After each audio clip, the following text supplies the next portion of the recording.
Hi everyone, this is Huig Ouwehand from Amsterdam. And I'm so happy to have been able to dive into the music of one of my greatest heroes, Barry White. And in this tutorial, I'm gonna start with the drums and the bass. Have fun! The tempo is 100 BPM, 4 in the bar.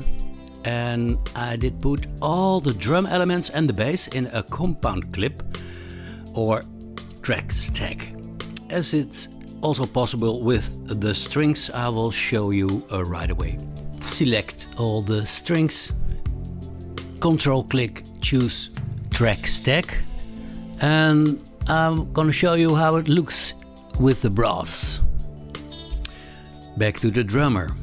The drum part here consists of separate samples and are of course MIDI. How to make from a drum loop into samples? No, it's very simple. You go to the loop browser, and in this case I'll type little conga break, and I drag this loop into the track header.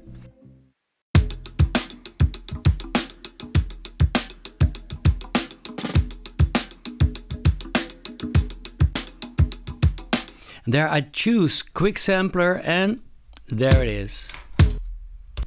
I can make a MIDI file out of this, so I have all my samples all over my keyboard.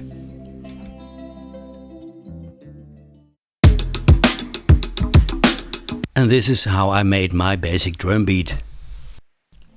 Another drum track is just a single bass drum. It's from a very nice plugin. It delivers only very punchy and deep. Thank you, Barry. Bass drum. And now the bass.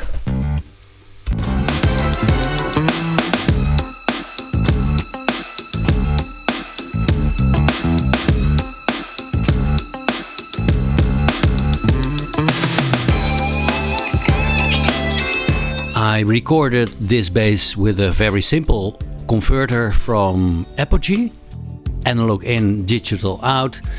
It's called the Jam.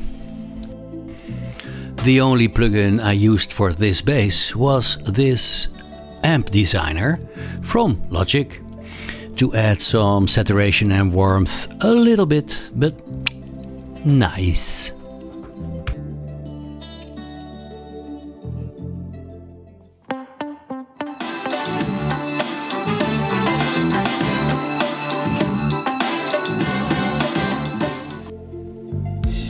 The piano I used here was the Wurlitzer Classic from Logic Pro, and the chords are D sus7 and D7.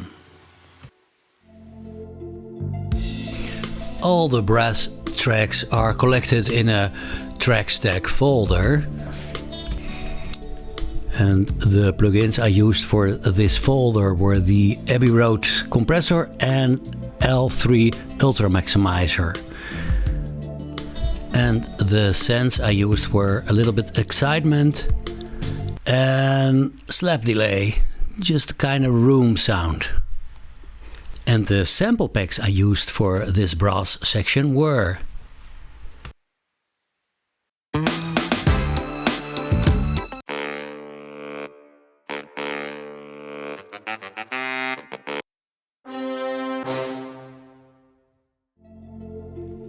As you can see, all the brass tracks are in the folder, but you can, selecting the folder, you can play on your keyboard all the brass tracks at once.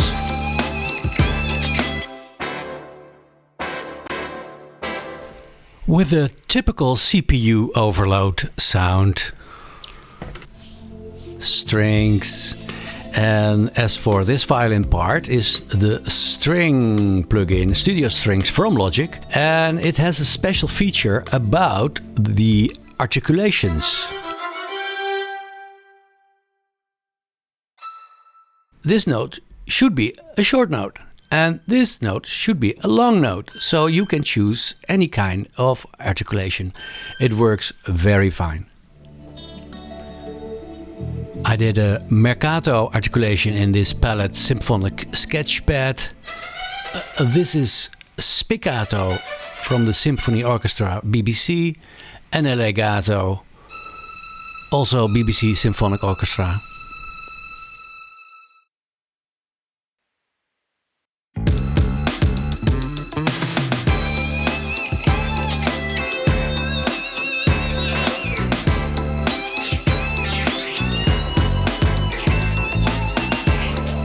Lots of effects. As you can hear, let's solo this solo guitar.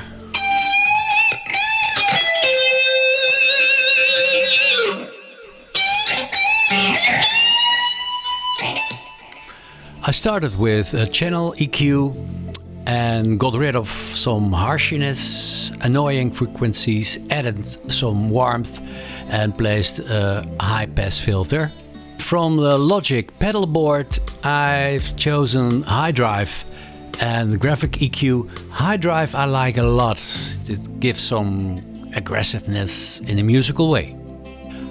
The most important plugin of creation of this sound was from Native Instruments, the Guitar Rig, and as you can see, 2 fuzz, 2 phasers and lots of stuff. And a noise gate, of course, and overdrive, very good. I have to swap the order of the plugins, and of course a maximizer at the end. And the overdrive, nice. And very good is the tooth. It's a kind of de-esser, de-harsher. It's dynamically, it's smooth, this soothe. And this maximizer, just a touch.